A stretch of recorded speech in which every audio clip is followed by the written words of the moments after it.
हिजाब चाहिए या किताब चाहिए, तो हमें उस किताब ने बताया है जो दुनिया के लिए अल्लाह ने नाजिल की, कुरान पाक। तो उसी किताब ने बताया है कि लड़की पर्दे में रहे। उन भगवा आतंकवादियों को, उन शिवसेना के लोगों को, उन बजरंग दल के लोगों को मैं एड्रेस करके ये बात जरूर मैसेज दे देना चाहता हूं कि मैं उनको कहना चाहता हूं, और मैं उनके नाम से नहीं कहूंगा, मैं उनको अच्छी तरीके से जानता हूं, और मैं उनको कहूंगा कि वकार भट्टी अभी जिंदा है। तुम जम्मू में जो गुंडागर्दी करते हो ना, तो बेटा मैं बहुत जल्दी आ रहा हूं, और मैं अभी श्रीनगर से जवाब दे रहा हूं। मैं जम्मू आके तुम लोगों को जवाब दूंगा, क्योंकि तुम्हारी औकात हर दिन मुसलमानों के ऊपर राजनीति करके चंद लाइक और अपने व्यूज बढ़ाने के लिए इस तरीके की बकवास करते हो। हिजाब पहन के आइए, हिजाब पहन के डॉक्टर भी बनिए, हिजाब पहन के दुनिया के हर मंजिल पाइए। और जैसे कल एक भारत के एक बड़े नेता ने, अवैसी साहब ने एक स्टेटमेंट दी थी कि हिजाब पहन के प्रधानमंत्री भी हो सकती है, तो बिल्कुल हो सकती है। प्रधानमंत्री क्या, मैं कहता हूं इस दुनिया पर राज कर सकती है हमारी बेटी। और भीख मांगते हो तुम लोग हर दिन जम्मू की गलियों में आके, किस चीज की भीख मांगते हो? सिर्फ मीडिया पे आने की और पब्लिसिटी करते हो। आज देखिए कि उस मुस्कान बच्ची ने, कर्नाटका की उस बेटी ने पूरी दुनिया में ये बता दिया कि हिजाब किसकी पहचान है, और आज पूरी दुनिया उस मुस्कान बच्ची को मुबारकबाद पेश कर रही है कि शहजादी हजरत फातिमा को अपना आइडल बनाएं, दीपिका सिंह, कटरीना कैफ को आइडल मत बनाएं, अपना आइडल हजरत आशा को बनाएं।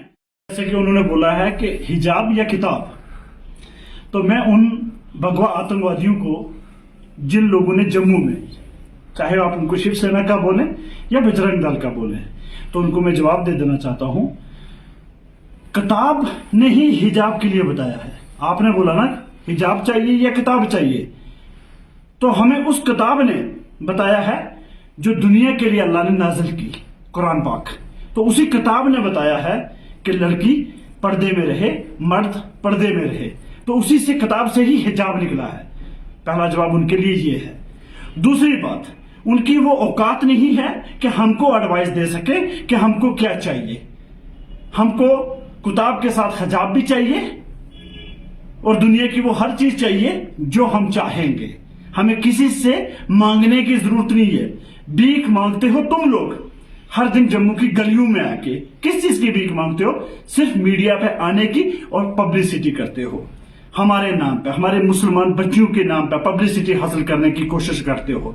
और दूसरी तरफ श्रीनगर में आज हमारी बच्चियों ने फूल दिए हैं, जिन लड़कियों ने हिजाब पहने हुए हैं। तो मैं जम्मू कश्मीर में, खासकर मैं पीर पंजाब, चनाव वैली, जम्मू कश्मीर वैली, लद्दाख की बच्चियों को भी ये बोलूंगा कि हिजाब को अपनाइए। जो हिजाब नहीं पहनती हैं उनको मैं जरूर रिक्वेस्ट करूंगा कि दूसरे धर्म के लोग, चाहे वो हिंदू हो, क्रिश्चियन हो, बुद्धिज्म हो, वो भी हिजाब की तरफ आए, बुरके की तरफ आए। और मैं इसके लिए अपनी बच्चियों को पहल करूंगा, जो बच्चियां हिजाब से दूर हैं, जो बुरके से दूर हैं, मैं उन सब से भी रिक्वेस्ट करूंगा कि हिजाब की तरफ आइए। ये हमारी पहचान है, ये हमारी शान है।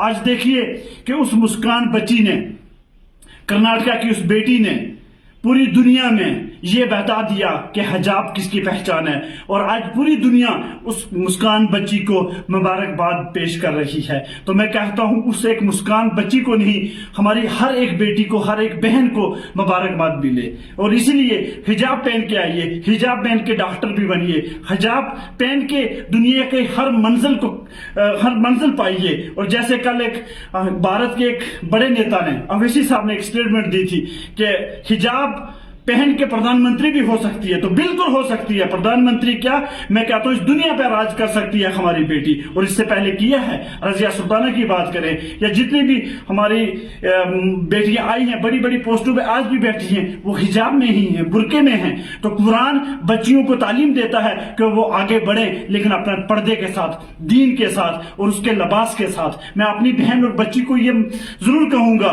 कि शहजादी हजरत फातिमा को अपना आइडल बनाएं, दीपिका सिंह, कटरीना कैफ को आइडल मत बनाएं, अपना आइडल हजरत आशा को बनाएं, सैयद हजरत फातिमा को बनाएं। वो आइडल हो सकती हैं हमारी बहन और बेटियों की। हमारी बहन और बेटियों का कोई आइडल फिल्म इंडस्ट्री की कोई हीरोइन तो नहीं हो सकती ना। तो इसलिए जो किया गया है जो जम्मू में हो रहा है, खासकर मैं जम्मू के लोगों को एड्रेस करूंगा, उन भगवा आतंकवादियों को, उन शिवसेना के लोगों को, उन बजरंग दल के लोगों को मैं एड्रेस करके ये बात जरूर मैसेज दे देना चाहता हूं कि मैं उनको कहना चाहता हूं, और मैं उनके नाम से नहीं कहूंगा, मैं उनको अच्छी तरीके से जानता हूं, और मैं उनको कहूंगा कि वकार भट्टी अभी जिंदा है। आप लोगों को याद है ना कि हर दिन मेरे लिए जम्मू में पीएसए और सेडिशन और देशद्रोह के केस मांगते थे। मैं अभी मरा नहीं हूं, मैं जिंदा हूं।